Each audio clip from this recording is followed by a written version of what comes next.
تو بادشاہ نے کیا کیا، ان عورتوں کو بلا لیا جو بھی اس محفل میں شریک تھی، یعنی کون سی محفل؟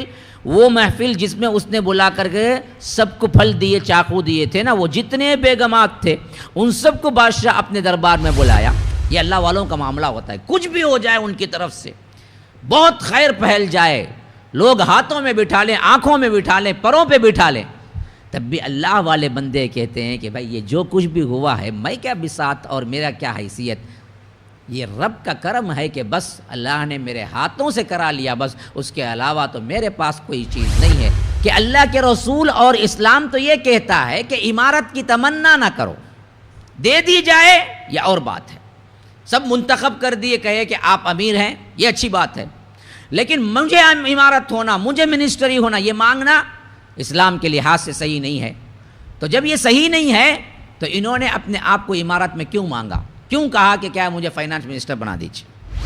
جس بندے سے ہم خوش ہوتے ہیں، جو تقوی اختیار کرتا ہے، جو ڈرتا ہے، جو زنا سے بچتا ہے، جو عورتوں کے مکاریوں میں نہیں آتا ہے، اللہ سے ڈر کے اپنے اخلاق کو بلند رکھتا ہے، ہم جب اسے نوازتے ہیں تو ایسے ہی نوازتے ہیں۔ وَلَا نُضِيعُ أَجْرَ الْمُحْسِنِينَ، ایسے محسن بندوں کا اجر کبھی بھی ہم ضائع نہیں کرتے۔ تنبولی ہی جو بالیاں ہوتی ہیں اسی میں رکھ دیتے تھے اور اس کو کیا ہے موٹا باندھ کے رکھتے تھے کہ دیکھو آج سے اتنا ہی راشن تم کو ملے گا۔ کیوں؟ کیونکہ اگلے 7 سال قحط ہونے والا ہے، اس میں راشن آپ کو ملنا ہے۔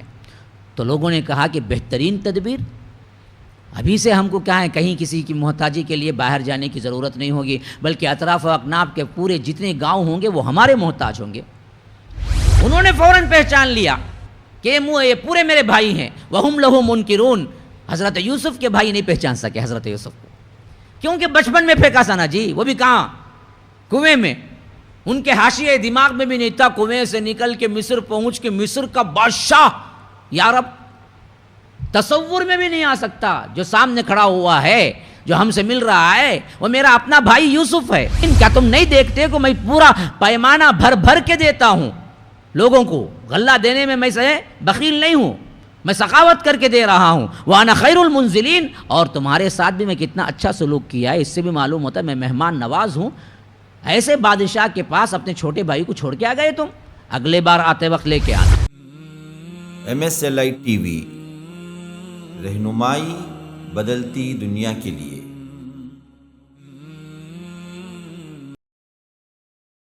السلام علیکم ورحمۃ اللہ وبرکاتہ۔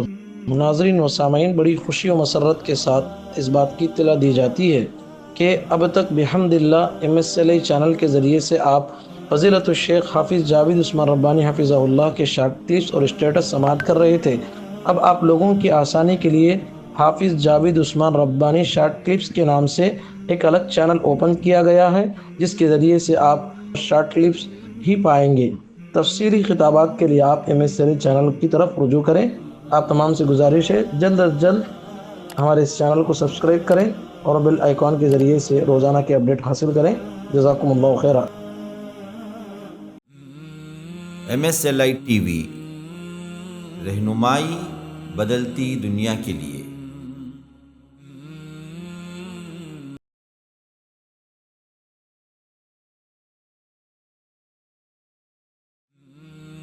MSLI TV، رہنمائی بدلتی دنیا کے لیے۔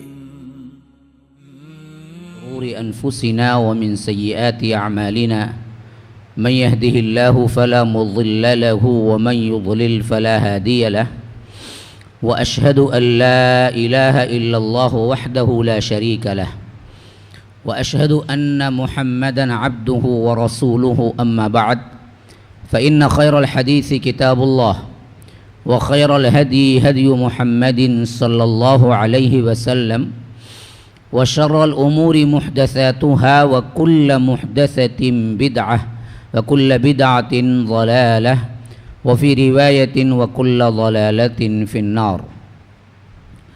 فأعوذ بالله السميع العليم من الشيطان الرجيم من همزه ونفثه ونفخه۔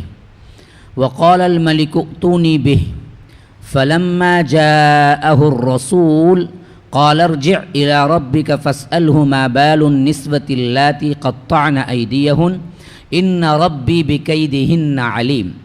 قال ما خطبكن إذ راوتن يوسف عن نفسه قلنا حاش لله ما علمنا عليه من سوء قالت امرأة العزيز الآن حصحص الحق أنا راودته عن نفسه وإنه لمن الصادقين اللهم أرنا الحق حقا وارزقنا اتباعه وأرنا الباطل باطلا وارزقنا اجتنابه اللهم علمنا ما ينفعنا وانفعنا بما علمتنا وارزقنا علما رب اشرح لي صدري ويسر لي أمري واحلل عقدة من لساني يفقه قولي.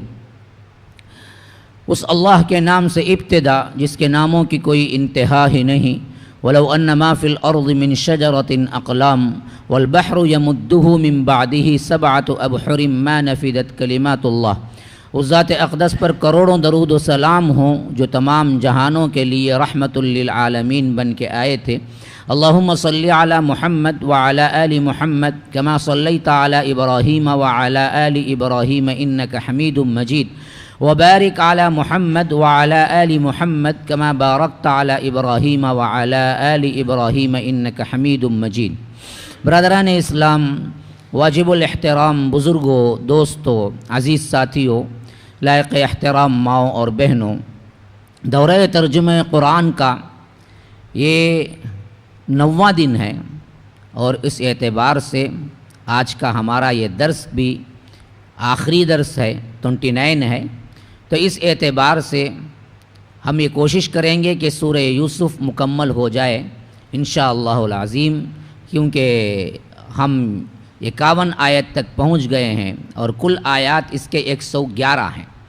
تو ابھی ہمیں 60 آیات لگ بھگ پڑھنی ہے، اور اس واسطے بغیر تمہید کے جو لوگ پہلے سے تسلسل کے ساتھ آ رہے ہیں ان کو سمجھنے میں ویسے بھی دقت نہیں ہوگی کہ میں بغیر تمہید کے صرف پچھلی آیت کے ترجمے سے بات شروع کرتا ہوں کہ وقال الملک ائتونی بہ. پھر بادشاہ نے کہا کہ وہ جو قیدی آپ کو خواب کی تعبیر سنایا ہے اتنا بہترین ہے، اتنا علم والا ہے، تو اس کو میرے پاس لاؤ. فلما جاءہ الرسول قال ارجع الی ربک، کہ جب وہ لوگ آئے جو بادشاہ کی طرف سے بھیجے ہوئے تھے. رسول بمعنی یہاں پر بھیجے ہوئے، میں نے کئی مرتبہ بتایا تھا کہ رسول کا مطلب ہے بھیجے ہوئے، فرستادے، کسی کی طرف سے ایلچی جسے کہتے ہیں. تو فرمایا کہ وہ جو بادشاہ نے بھیجا وہ لوگ آ گئے حضرت یوسف کے پاس قید خانے میں ملنے، اور کہا کہ ارجع الی ربک، بادشاہ آپ کو بلا رہے ہیں، آپ آئیے. تو انہوں نے کہا کہ نہ، مجھے آنے کا نہیں ہے. فاسألہ ما بال النسوۃ اللاتی قطعن ایدیہن، آپ واپس جائیے اور بادشاہ سے پوچھئے کہ ان لوگوں کی مکاریاں کیا تھی جنہوں نے اپنے ہاتھ کاٹ لیے. گویا کہ حضرت یوسف بھی جانتے تھے، حسن کو دیکھ کر انہوں نے دراصل اپنے ہاتھ نہیں کاٹے. یعنی میں پہلے بتا جو مشہور ہو گئی ہے کہ ان کے حسن کو دیکھ کے کاٹ لیے. حسن کا مسئلہ، ہاں حسن کے اعتبار سے باقاعدہ طور پر ان کے اندر حیرت ہوئی، اور ہو سکتا ہے کسی بندی کا ہاتھ کٹ ہی گیا ہو، لیکن بعد میں جب سب کاٹے وہ پری پلان تھا، اس واسطے کہ جو زلیخا یا عزیز مصر کی بیوی چاہ رہی تھی، یہ سب بیگمات جو بڑے لیول کے تھے وہی چاہنے لگے کہ حضرت یوسف ہماری طرف متوجہ ہوں. تو اسی واسطے حضرت یوسف علیہ السلام نے کہا کہ فاسألہ ما بال النسوۃ اللاتی قطعن ایدیہن، کہ ان لوگوں کا، عورتوں کا، ان لوگوں کا معاملہ جنہوں نے اپنے ہاتھ کاٹ لیے تھے ان کا کیا معاملہ ہے، اس کے بارے میں تحقیق کرو. ان ربی بکیدہن علیم، کہ میرا پروردگار کو ان کے چالوں سے خوب واقف ہے. یعنی انہوں نے چال چلی میرے ساتھ ہاتھ کاٹ کے. یہ نہیں ہوا کہ خوبصورتی کے اس کے اندر آ کر انہوں نے بغیر کوئی ارادے کے ہاتھ کاٹ لیے، بلکہ بالارادہ مجھے رجھانے کے لیے انہوں نے کاٹے، اور یہ ان کا قید تھا. ان ربی بکیدہن علیم، میرا رب ان کے قید سے، ان کے چال بازیوں سے خوب واقف ہے. قال ما خطبكن اذ راوتن يوسف عن نفسه قلنا حاشا لله ما علمنا عليه من سوء. اب دراصل معاملہ تحقیق طلب ہو گیا. بادشاہ کے پاس جب نیوز پہنچ گئی تو بادشاہ نے کیا کیا، ان عورتوں کو بلا لیا جو بھی اس محفل میں شریک تھی. یعنی کون سی محفل؟ وہ محفل جس میں اس نے بلا کر کے سب کو پھل دیے، چاقو دیے تھے نا، وہ جتنے بیگمات تھے ان سب کو بادشاہ اپنے دربار میں بلایا اور آ کے پوچھا. بادشاہ کے الفاظ بھی دیکھیے، اس نے کہا کہ ما خطبکن اذ راوتن یوسف عن نفسہ، ما خطبکن اذ راوتن یوسف عن نفسہ، وہ کیا معاملہ تھا جب تم نے یوسف کو اپنی طرف ورغلانا چاہا. پھر بھی اسی نے تو بادشاہ کو بھی پہلے سے پتا تھا کہ یہ بڑے گھروں کے بیگمات سب مل کر اپنے اعتبار سے ورغلانا چاہا، لیکن پورے آیان سلطنت جو درباری تھے ان کے دباؤ کی وجہ سے اس نے معاملے کی تحقیق نہیں کی تھی، لیکن اتنا تو معلوم تھا۔ لیکن جب یہ ساقی شراب پلانے والا جا کر پوری تحقیق لے آ کے کہا تو اس نے تحقیق کر کے اور زیادہ معاملہ تحقیق طلب ہو گیا اور واضح ہو گیا، تو صاف پوچھتے وقت ہی کہہ دیا کہ تم نے جسے ورغلانا چاہا اس بارے میں کہو۔ اب بالکل دو بدو سامنے عزیز مصر کی بیوی بھی بیٹھی ہوئی ہے، تمام بیگمات بھی ہیں اور بادشاہ سامنے ہے اور تحقیق طلب نگاہوں سے دیکھ رہا ہے۔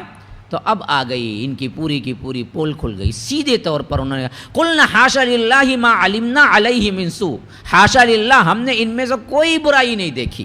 ہاں یہ دراصل جو بھی ہم نے الزام لگا کے جیل میں ڈالا اس پر کوئی بھی سچائی نہیں ہے، اصل ہم تھے گنہگار جو سب کے سب مل کر رجانا چاہتے تھے، سب کو طلب تھی یوسف کی۔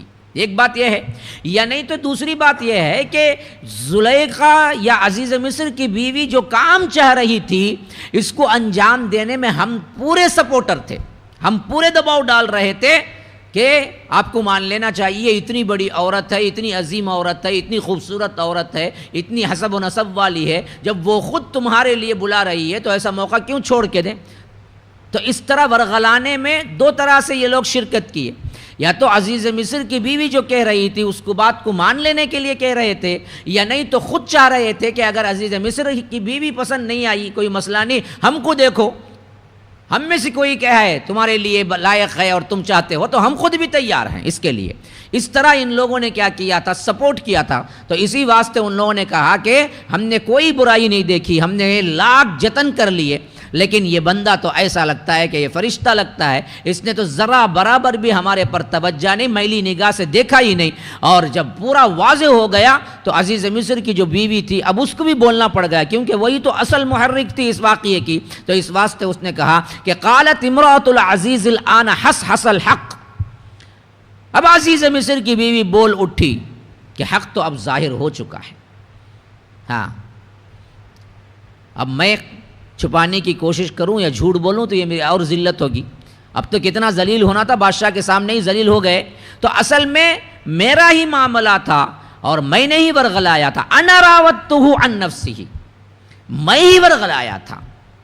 ہاں یہ میرا ہی کارنامہ تھا، میں ہی برائی کی طرف بلا رہی تھی۔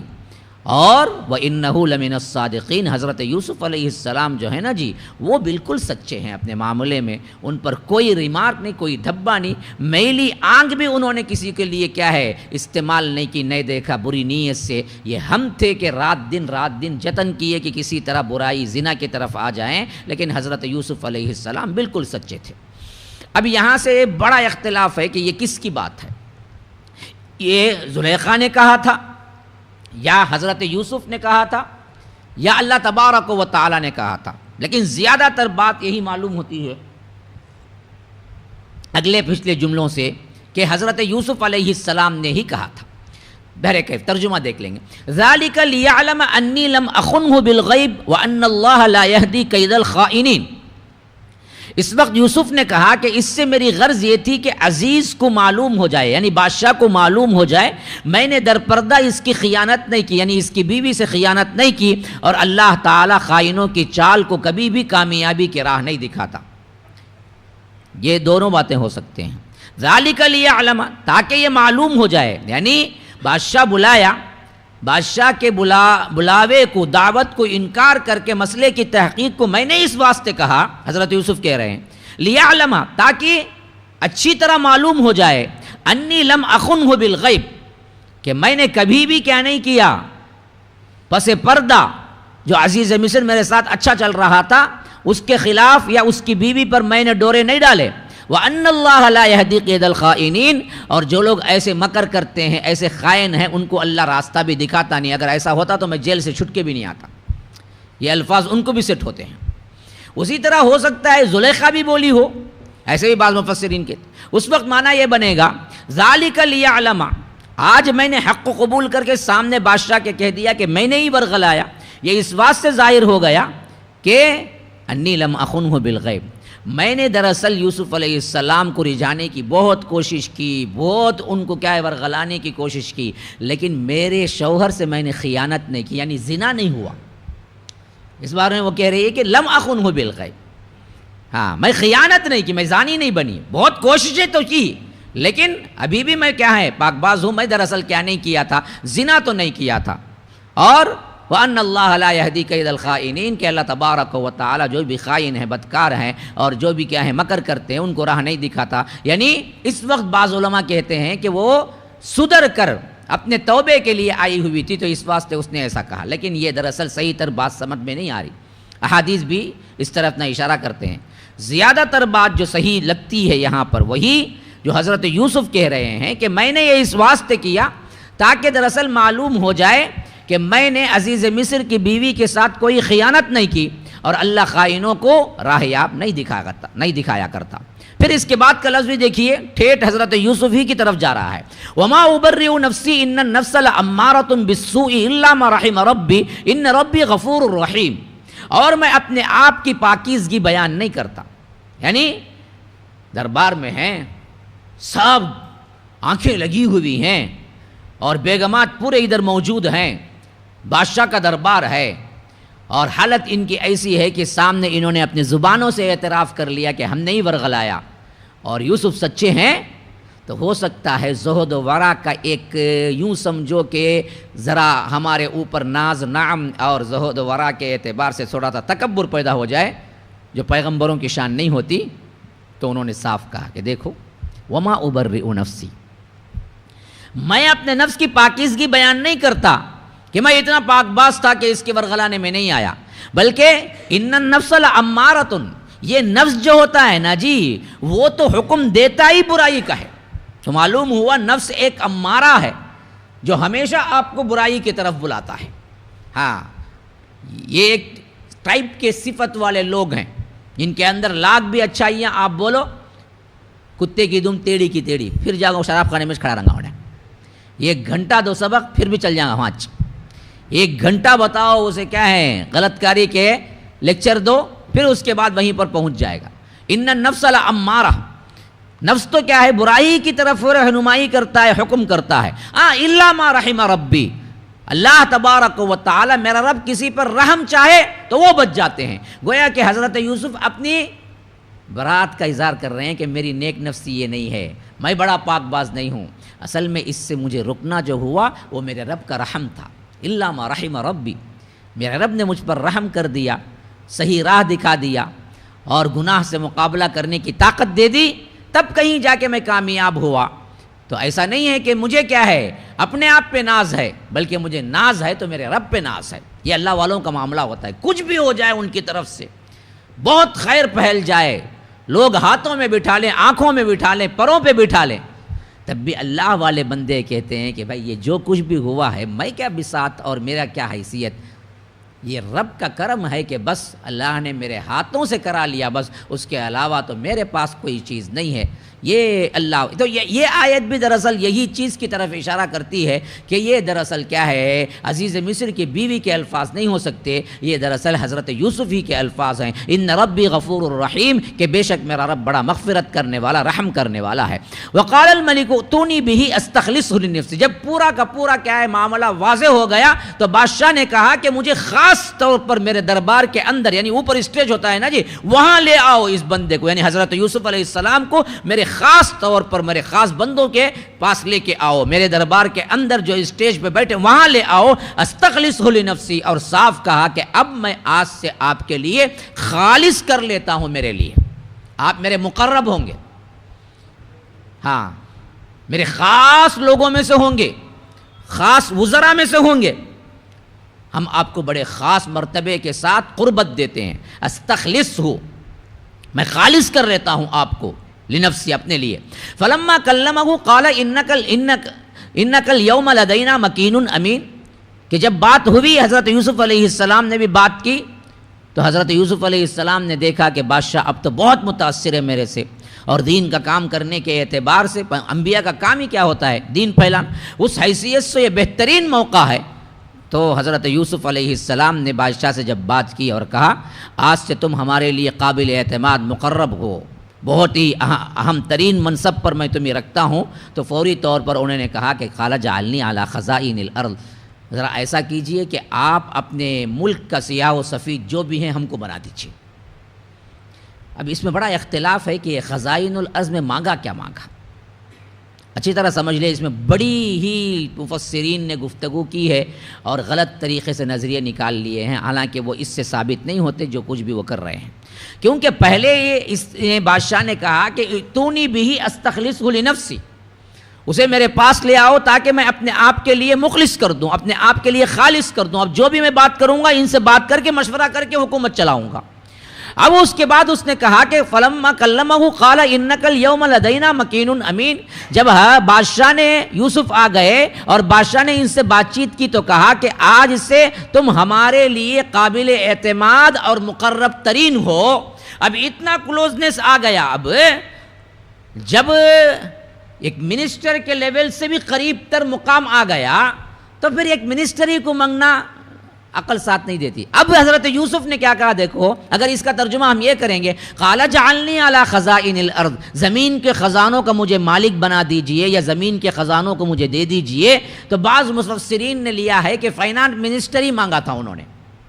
فائنانس کا جو منسٹر ہوتا ہے حکومت میں، تو انہوں نے حضرت یوسف علیہ السلام نے اپنے آپ کو کہا کہ اب تو آپ مجھے مقرب کر لیتے ہیں، لیکن اس تقرب کے ساتھ مجھے یہ چاہیے کہ مجھے منسٹری دیجئے. اور منسٹری کون سی ہونا؟ فائنانس منسٹری ہونا. مجھے انی جعلنی علی خزائن الارض انی حفیظ علیم، میں ان کی حفاظت بھی کرنے والا ہوں اور کام بھی جانتا ہوں کہ یہ 7 سالہ جو تمہارے لیے قحط کا مرحلہ آئے گا نا جی، اب اس میں کیسے ٹیکل کرنا، کتنا غلہ بچانا، کتنا غلہ دینا، ان سب کا انتظام بھی مجھے بہترین آتا ہے. تو اس واسطے آپ دراصل کیا کیجئے، مجھے فائنانس منسٹر بنا دیجئے. ابھی اس میں سے دوسرا مسئلہ اٹھتا، یہ کیسے حلال ہو گیا کہ ایک کافر حکومت میں آپ عہدہ مانگے، نبی ہو کے وہ بھی؟ یہ بہت اہم ترین مسئلہ بھی ہے، یہ بڑا گہرا بھی ہے. آج ہم ہی بولے تو وہ میری نرلی دبانے آ جائیں گے، یاد رکھو. لیکن یہ مسئلہ ہے، کافر حکومت میں گورنمنٹ سرونٹ بننا ایک الگ ہی مسئلہ ہے. وہ تو کیسے حضرت یوسف جو اللہ کے نبی تھے انہوں نے کیوں مانگا منسٹری وہاں سے؟ کہ کافر حکومت میں عہدہ لے سکتے ہیں؟ اب یہ بہت بڑا اہم ترین سوال ہو گیا. اب کوئی کہے کہ ہاں جی یہ کافر حکومت سے عہدہ مانگا تو پھر تو کیا ہے، ہم بھی کرتے ہیں اللہ تللے، کافر حکومتوں کے ساتھ مل کے جم کے کرتے ہیں. اب ایسا عقیدہ بنا لیا تو پھر تو کیا ہے، اسلام کی بنیاد چوپٹ. دوسری چیز اس سے یہ بھی نکلتی ہے کہ اللہ کے رسول اور اسلام تو یہ کہتا ہے کہ عمارت کی تمنا نہ کرو، دے دی جائے یا اور بات ہے. سب منتخب کر دیے، کہے کہ آپ امیر ہیں، یہ اچھی بات ہے، لیکن مجھے عمارت ہونا، مجھے منسٹری ہونا، یہ مانگنا اسلام کے لحاظ سے صحیح نہیں ہے. تو جب یہ صحیح نہیں ہے تو انہوں نے اپنے آپ کو عمارت میں کیوں مانگا، کیوں کہا کہ کیا مجھے فائنانس منسٹر بنا دیجیے؟ یہ 3 باتیں ایسی اہم ہیں جن پر خلاصہ نہ دوں تو یاد رکھو بھٹکنے کے چانسز ہیں. اور یہی کام ہوا بھی ہمارے اندر. بہت سی جماعتوں نے کیا کیا، اس سے یہ مطلب نکالا کہ کافر حکومتوں میں عہدے لے سکتے ہیں، پھر اس کے بعد وہ کام کیا حکومتوں کے ساتھ مل کر، حتیٰ کہ بڑے بڑے عہدوں پہ پہنچ گئے اور دلیل بنا لیا حضرت یوسف بھی تو تھے. اور اس کا ایک غلط مطلب یہ لوگ نکالنے لگے جو عمارت پسند تھے، جن کو اگر بہت زیادہ مر جانا قبول ہے لیکن عہدے پہ رہنا، یہ عہدہ چھوڑنا یہ قبول نہیں ہے. خواہ وہ مسجد کی کمیٹی کا ہو یا چھوٹے موٹے کمیٹیوں کا ہے، خالی دل میں خواہشی چیز مجھے بڑا بننا، مجھے بڑا بننا، مجھے جیسا یہ ڈی ایم کے لڑتی ویسا ہمارے اندر بھی لڑے ہیں. بھائی جب ان سے پوچھا جاتا کہ بھائی عمارت کی تمنا نہ کرو، اللہ کے رسول نے کہا کہ جو کوئی عمارت کی تمنا کرے اس کو عمارت مت دو، تو ایسے میں کیوں کرتے ہیں؟ تو کہتے ہیں کہ یوسف علیہ السلام کرے نا. یہ غلط عقیدے سے، غلط تصورات سے، یاد رکھو الگ الگ طور پر ان لوگوں نے کیا کیا ہے، اس طرح کے مسائل استنباط کیے ہیں. اصل حقیقت یہ نہیں ہے. حقیقی بات جو یہاں سے لگتی ہے وہ یہ ہے کہ قال جعلنی علی خزائن الارض، انہوں نے کہا کہ بادشاہ مجھے زمین کے خزانے دے دو، کا مطلب یہ تھا کہ بادشاہ تم اب مجھے اپنا بادشاہ بنا لو۔ ہاں، خزائن الارض، کوئی بھی فائنانس منسٹر یہ نہیں بولتا زمین کے خزانے دو، بولا تو بولیں گا کہ کیا ہے، جتنا تمہارے پاس خزانہ ہے اس کی ذمہ داری دو، زمین کے خزانے مانگنے کا تو سوال ہی نہیں ہوتا۔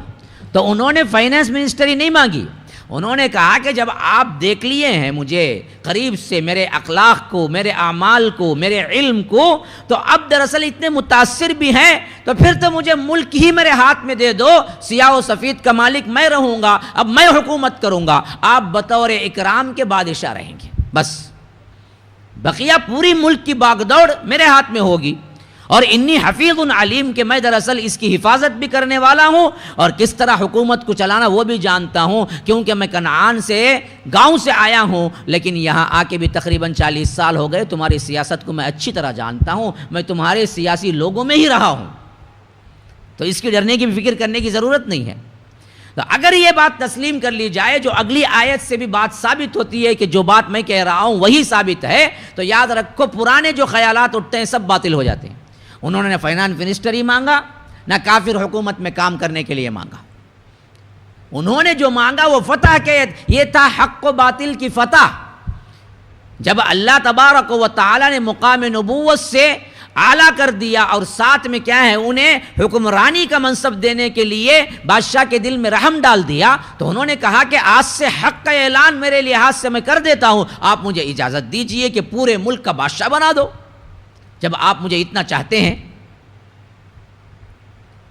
یہ تھی اصل ریکویسٹ، فائنانس منسٹری کی نہیں تھی، کافر حکومت میں کام کرنے کا مسئلہ نہیں تھا، نہ عمارت چاہنے کا تھا، یہ حق و باطل کا معرکہ تھا، اور اللہ نے فتح حق کو دے دی۔ تو جیسے تبلیغ یا آ کر جنگ کے ذریعے فاتح ہوتے ہیں پیغمبر، یہاں پر بغیر جنگ کے خود بادشاہ ان کے قدموں میں آ گیا، تو انہوں نے کہا کہ پوری کی پوری حکومت مجھے دے دو، اور یہی ہوا بھی۔ اب آگے پڑھو، تمام تائید اسی کی ہوگی۔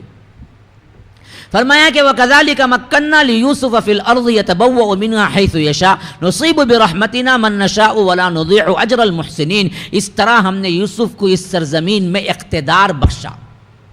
فائنانس منسٹر کو اقتدار کہاں جی ہوتا؟ فائنانس منسٹری کو صرف اتنا محدود طور پر آزادی ملتی کہ تو فائنانس کے اعتبار سے کچھ کر سکتا ہے۔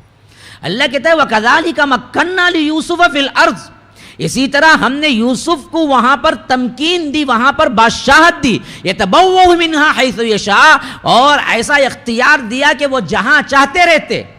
فائنانس منسٹر جہاں چاہے رہ سکتا ہے کیا؟ نہیں ہو سکتا، وہ رہے گا بھی تو کیا ہے، گورنمنٹ کی طرف سے جو محل اسے ملا ہوگا یا اسے جو گھر ملا ہوگا اس کے اندر رہے گا بس۔ بادشاہ ہی یہ کر سکتا ہے کہ جب چاہے جہاں چاہے رہے، اس لیے اللہ کہتا ہے کہ تبوؤ منہا حیث یشاء، وہ جہاں چاہے اس کے بعد رہتے تھے، ان کو کوئی روک ٹوک کرنے والا نہیں تھا۔ نصیب برحمتنا من نشاء ولا نضيع اجر المحسنین، ہم جسے چاہیں اپنی رحمت سے ایسے ہی نوازتے ہیں۔ جس بندے سے ہم خوش ہوتے ہیں، جو تقوی اختیار کرتا ہے، جو ڈرتا ہے، جو زنا سے بچتا ہے، جو عورتوں کے مکاریوں میں نہیں آتا ہے، اللہ سے ڈر کے اپنے اخلاق کو بلند رکھتا ہے، ہم جب اسے نوازتے ہیں تو ایسے ہی نوازتے ہیں۔ وَلَا نُضِيعُ أَجْرَ الْمُحْسِنِينَ، ایسے محسن بندوں کا اجر کبھی بھی ہم ضائع نہیں کرتے۔ یاد رکھو، قیامت تک یہی اصول ہے۔ آپ اچھے بنو، نیک بنو، کھوٹا نہ ہو، دغا بازی نہ ہو، پھر تمہاری پوری دنیا مخالفت کرے، ایک نہ ایک دن ضرور آئے گا جس میں تمہارے لیے تمام لوگ گردن جھکا کے کھڑے ہوں گے کہ ہم نے تمہاری بڑی مخالفت کی لیکن اللہ نے تم کو ہی فضیلت والا بنایا۔ یہ ہو کر رہے گا، جیسے اللہ کے رسول صلی اللہ علیہ وسلم کے ساتھ ہوا، جیسے آگے چل کر ہر مصلح جو اٹھا اس کے ساتھ ہوا۔ مخالفتیں آئیں گی شروع میں، لیکن اصل چیز جہاں پر عطا ہوگی وہ یہ کہ تمام لوگ جنہوں نے بھی ایڑی چوٹی کا زور لگا کر مخالفت کی تھی کہ یہ مر جائے یا نیست و نابود ہو جائے، ان سب کے سامنے اللہ کھڑا کر کے کہا کہ یہ ہے میرا بندہ جو جس کے خلاف تم لگے رہے اور اللہ نے اپنے تدبیر سے اپنے تقدیر سے اسے اونچا بنا دیا. یہ تھا ہی اس قابل کہ یہ اونچا ہی رہنے والا تھا. تو فرمایا کہ ولا نضيع اجر المحسنین، کہ اللہ تبارک و تعالی محسنین کے اجر کو کبھی ضائع نہیں کرتا. ولا اجر الآخرۃ خیر للذین آمنوا وکانوا یتقون، اس اجر کے ساتھ جو دنیا میں ملتا ہے لیکن جو لوگ ایمان لائے اور اللہ سے ڈرتے رہے، ان کے لیے آخرت کا اجر ہوتا ہے، اور وہی اجر سب سے بہتر ہے. دنیا میں تو ان کا صلہ ملتا ہی ملتا ہے، لیکن یہ صلہ اصل میں وہ نہیں ہوتا جو کام بھی انہوں نے کیا ہے اس کا 100% صلہ، بلکہ یہ ایکسٹرا ہوتا ہے. ایکسٹرا 100% صلہ کہاں ملے گا جی؟ آخرت میں ملے گا، وہاں ملے گا انہوں نے جو کچھ بھی کیا ہے. لیکن اس کا مطلب یہ نہیں ہے کہ یہاں اچھائیاں کرو دنیا میں نہیں ملے گا کچھ، دنیا بھی ملے گی. دنیا ایسی ملے گی، ایسی ملے گی، ایسی ملے گی، تم دھتکارو تمہارے پیچھے بھاگ کے آئے گی. جیسے یہاں پر حضرت یوسف علیہ السلام کا معاملہ تھا، قیس سے نکل کے کہاں پہنچے؟ بادشاہ تک، اور بادشاہ سے جب بادشاہی مانگی وہ بھی دے دیا. اب اگلے آیت سے سمجھو، دیکھو یہاں تک کہ جب پوری بادشاہی ان کو مل گئی، وَجَاءَ إِخْوَةُ يُوسُفَ فَدَخَلُوا عَلَيْهِ فَعَرَفَهُمْ وَهُمْ لَهُ مُنْكِرُونَ. یہاں سے اب پھر کیا ہے؟ پچھلا قصہ ان کے خاندان کا جڑ جاتا ہے. یعنی معاملہ یہ ہوا کہ بادشاہ سے کہا کہ آپ مجھے بادشاہ بنا دیں، میں ملک کے سیاہ و سفید کا مالک ہوتا ہوں، میں خود دیکھ لیتا ہوں کیا کرنا ہے.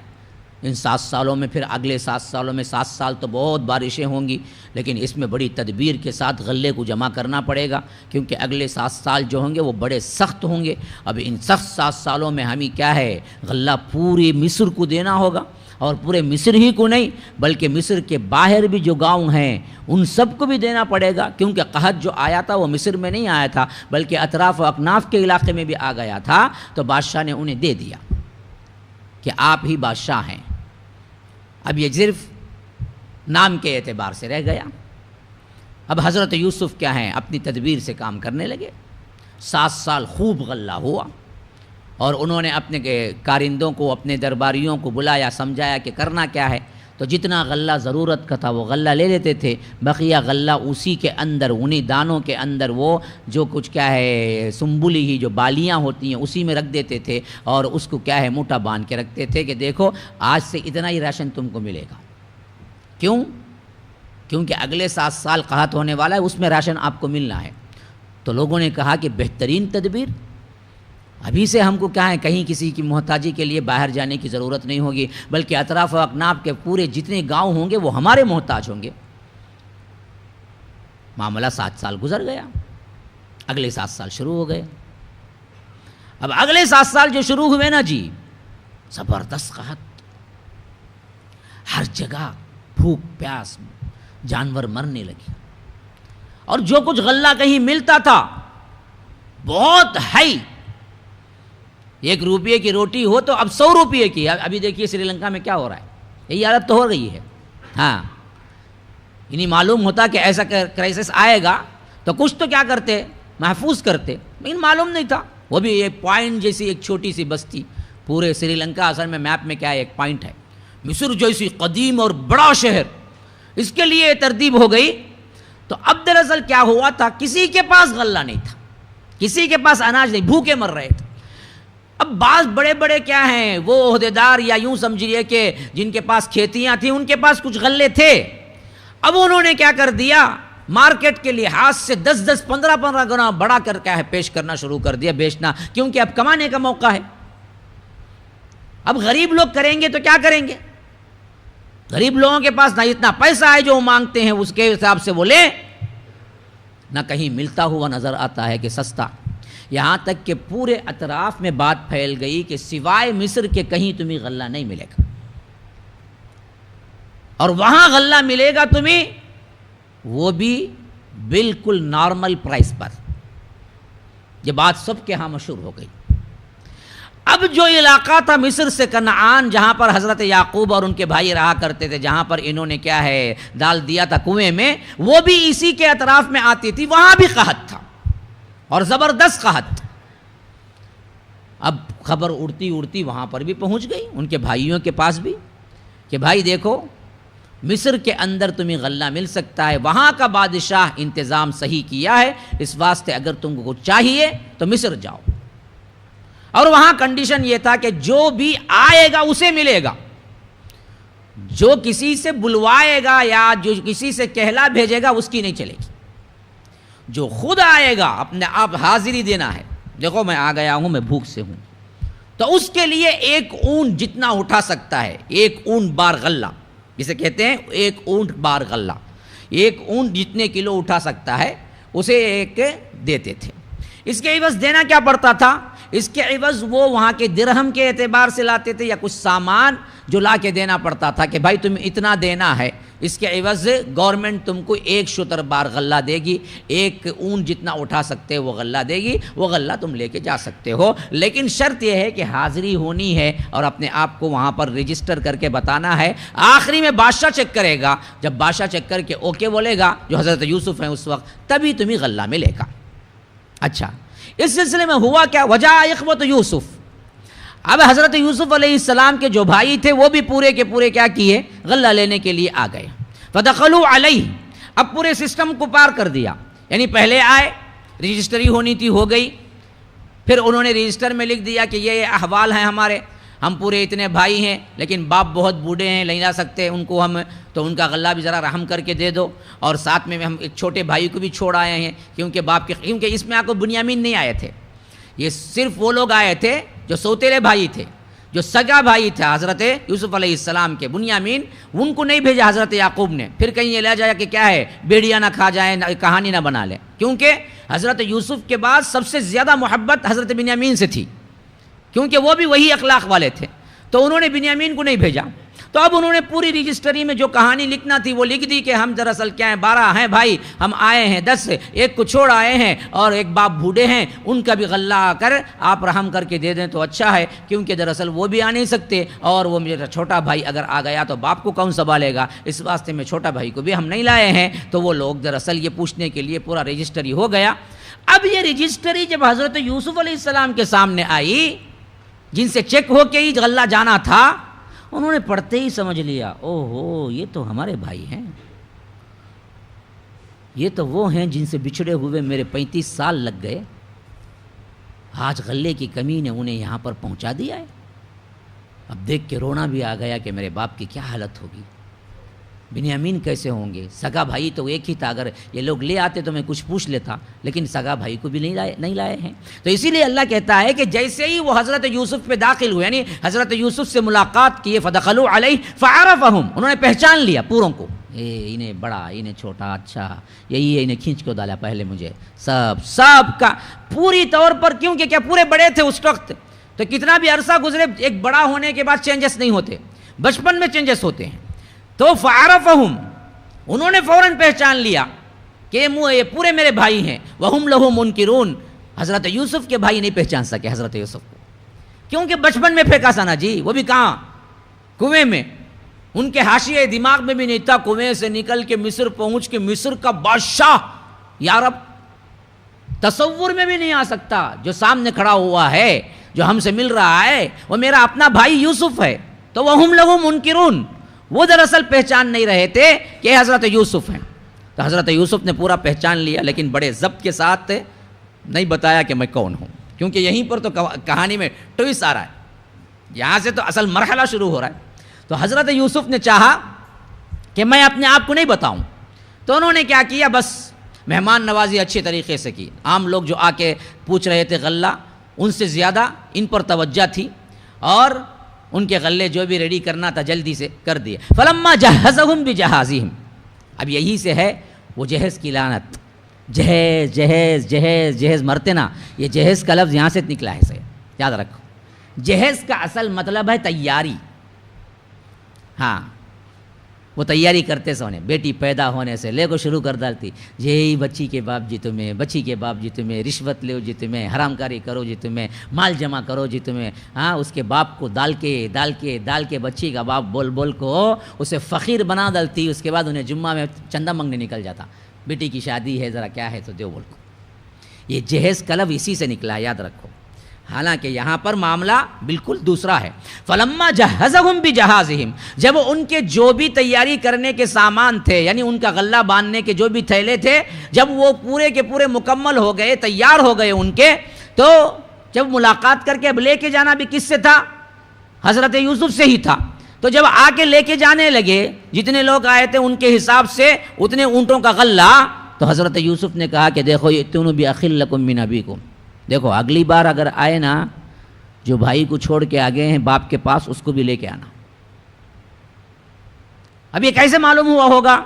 ایک تو یہ کہ یہ لوگ خود کہے ہوں گے، ایک تو وہ رجسٹری میں درج ہوگا جس میں پہلے سے ہی رجسٹر تھا کہ تمہارے احوال قوائف جو بھی ہیں تم بتاؤ. تو اس حیثیت سے حضرت یوسف نے کہا کہ دیکھو تمہارا بھائی جو ہے نا، جس کو چھوڑ کے آ گئے تم، اس کو لے کے آنا اگلے بار آتے وقت. ہاں، ائتونی بأخ لکم من ابیکم، جو تمہارے باپ کے پاس چھوڑ دیے تم. الا ترون انی اوفی الکیل وانا خیر المنزلین، کیا تم نہیں دیکھتے کہ میں پورا پیمانہ بھر بھر کے دیتا ہوں لوگوں کو، غلہ دینے میں میں سے بخیل نہیں ہوں، میں سخاوت کر کے دے رہا ہوں. وانا خیر المنزلین، اور تمہارے ساتھ بھی میں کتنا اچھا سلوک کیا ہے، اس سے بھی معلوم ہوتا ہے میں مہمان نواز ہوں. ایسے بادشاہ کے پاس اپنے چھوٹے بھائی کو چھوڑ کے آ گئے تم، اگلے بار آتے وقت لے کے آنا. اچھا، انہوں نے کہا، اچھا حضرت یوسف نے کہا فَإِن لَّمْ تَأْتُونِي بِهِ فَلَا كَيْدَ لَكُمْ عِندِي وَلَا تَقْرَبُونَ، اگر تم اسے نہیں لائے تو پھر میرے پاس تمہارے لیے کوئی غلہ نہیں ہے، اور میرے قریب پہنچنے کی بھی کوشش نہیں کرنا. یعنی حضرت یوسف علیہ السلام کو یہ بھی ڈر تھا کہیں حضرت یعقوب نہ بھیجے بنیامین کو اور وہ دوبارہ آ ہی نہیں، آنے ہی سے کیا انکار کر دیں. اس واسطے ذرا ڈر بھی سنا دیا کہ دیکھو اگر تم کو پھر غلہ چاہیے تو بنیامین کے ساتھ آئے تو ملے گا، اگر تم ان کو چھوڑ کے آؤ گے تو تمہیں کوئی غلہ نہیں ملے گا. ہاں، فَإِن لَّمْ تَأْتُونِي بِهِ فَلَا كَيْلَ لَكُمْ، کوئی غلہ نہیں ہے تمہارے واسطے. اور عندی ولا تقربون، پھر اس کے بعد آ کے میرے قریب سفارش وغیرہ کرنے کے سلسلے میں میرے قریب بھی نہیں آنا. ہاں، بنیامین کو ساتھ لائے تو تب تمہیں غلہ بھی ہے، میرے قریب آنے کی اجازت بھی ہے. اب ان لوگوں نے کہا کہ قالوا سنراود عنہ اباہ وانا لفاعلون، وہ کہنے لگے ہم ان کے والد سے اس کام پر آمادہ کروا کے چھوڑیں گے، یہ کام ہم کو کرنا ہی ہے. یعنی یہیں پہ پھر نیت بدل گئی، مال ہے نا کنڈا اب ملتا نا یہ. تو انہوں نے کہا کہ سنراود عنہ ابا، ہم پھسلا کے ہی چھوڑیں گے اس کے باپ کو، یعنی حضرت یعقوب کو ہم کیسے بھی باتیں کر کے کسی بھی طرح وہ بنیامین کو پھر لے کے آ کے رہیں گے ہم، کیونکہ ہم کو غلہ ملنا ہے نا. تو اس حیثیت سے ہم یہ کام کر ہی گزریں گے، وَإِنَّا لَفَاعِلُونَ، یہ کر کے رہیں گے. اچھا، وَقَالَ لِفِتْيَانِهِ جَعَلُوا بِضَاعَتَهُمْ فِي رِحَالِهِمْ لَعَلَّهُمْ يَعْرِفُونَهَا إِذَا انقَلَبُوا إِلَىٰ أَهْلِهِمْ لَعَلَّهُمْ يَرْجِعُونَ. اب حضرت یوسف علیہ السلام کے خدام جو تھے، جو دراصل غلہ ڈالتے تھے، پیمانہ کر کر کے ناپ کے جو ڈالتے تھے نا، اور جو آ کر موٹا بنتے تھے، تھیلا بنتے تھے، حضرت یوسف علیہ السلام نے پہلے ہی کہہ دیا لِفِتْيَانِهِ جَعَلُوا، جو خادم لوگ تھے ان کے ساتھ جو نوجوان تھے، ان سے کہا کہ دیکھو کرنا کیا ہے، اجعلوا بضاعتهم، جو کچھ بھی وہ مال اس غلے کو لینے کے لیے سامان لے آئے ہیں، غلہ دینے کے باوجود بھی سامان بھی اسی غلے میں رکھ دینا. غلہ دیے فری، سامان کے عوض نہیں، جو سامان جو پیسہ وہ لائے تھے وہ پیسہ اسی کے اندر رکھ دینا، فی رحالہم. کیوں ایسا کرنا؟ لعلہم یعرفونہا، اگر یہ گھر جا کے وہاں پر دیکھیں گے، اذن قلبو، جب گھر جا کے سامان کھولیں گے اور جس غلے کے لیے پیسہ لے کے گئے تھے وہ غلہ پھر اسی کے اندر پائیں گے، وہ پیسہ اسی کے اندر پائیں گے، تو الی اہلہم لعلہم یرجعون، کہ جب گھر والوں کے پاس یہ پہنچ کے دیکھیں گے تو ہو سکتا ہے یہ جلدی آ جائے میرے پاس. کیونکہ دراصل ایک عرصے کے بعد بھائیوں کو دیکھا تھا، دل تو چاہ رہا تھا ان سے کہ سیدھی سیدھی بات کہہ کے انہیں اپنے پاس رکوا لیں، لیکن کچھ اور تھی معاملات، کچھ اور اللہ تبارک و تعالیٰ کا اذن تھا، تو اس بات سے حضرت یوسف وہ تو نہیں کر سکے، لیکن دل سے چاہ رہے تھے کہ یہ لوگ جلدی واپس آ جائیں پھر، اور خاص کر آتے وقت بنیامین کو لے کے آئیں. اب ان کو خدشہ تھا کہ اگر غلہ لینے وہ آنے کے لیے تیار بھی ہو گئے لیکن پیسہ نہیں ہے تو وہ لوگ کیا کریں گے؟ نہیں آئیں گے، یا پیسہ اکٹھا کرنے میں لیٹ ہو سکتی ہے. تو اس واسطے انہوں نے کیا کیا کہ جو درہم وہ دیے تھے وہ درہم پھر اسی کے اندر رکھ دیے، تاکہ جیسے ہی وہ کھولیں اور سامنے دیکھیں کہ پیسہ بھی ہے غلہ لانے کے لیے، تو جلدی جلدی پھر تیاری کریں، پھر حضرت یوسف کے پاس پہنچ جائیں. یہ تدبیر تھی حضرت یوسف کی، جس کی وجہ سے انہوں نے اس کا پیسہ اسی غلے کے اندر رکھ دیا. MSLI TV، رہنمائی بدلتی دنیا کے لیے. السلام علیکم ورحمۃ اللہ وبرکاتہ. ناظرین و سامعین بڑی خوشی و مسرت کے ساتھ اس بات کی اطلاع دی جاتی ہے کہ اب تک بحمد اللہ MSLI چینل کے ذریعے سے آپ فضیلت الشیخ حافظ جاوید عثمان ربانی حفظہ اللہ کے شارٹ کلپس اور اسٹیٹس سماعت کر رہے تھے۔ اب آپ لوگوں کی آسانی کے لیے حافظ جاوید عثمان ربانی شارٹ کلپس کے نام سے ایک الگ چینل اوپن کیا گیا ہے، جس کے ذریعے سے آپ شارٹ کلپس ہی پائیں گے۔ تفصیلی خطابات کے لیے آپ MSLI چینل کی طرف رجوع کریں۔ آپ تمام سے گزارش ہے جلد از جلد ہمارے اس چینل کو سبسکرائب کریں اور بیل آئیکن کے ذریعے سے روزانہ کے اپڈیٹ حاصل کریں۔ جزاکم اللہ خیرہ۔